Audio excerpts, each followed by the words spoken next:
ஆசிரியருடைய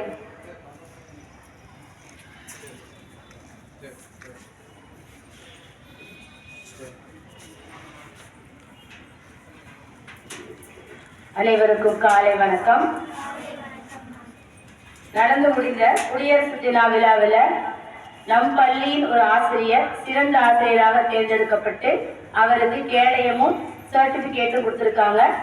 நம்ம பள்ளியினுடைய புவியியல் ஆசிரியர் திரு விஜயகாந்த் சார் அவர்களுக்கு 3 வருடங்கள் தொடர்ந்து 100% தேர்ச்சி பெற்றதற்காக இந்த சான்றிதழும் இந்த கேடயம் வழங்கப்படுகிறது.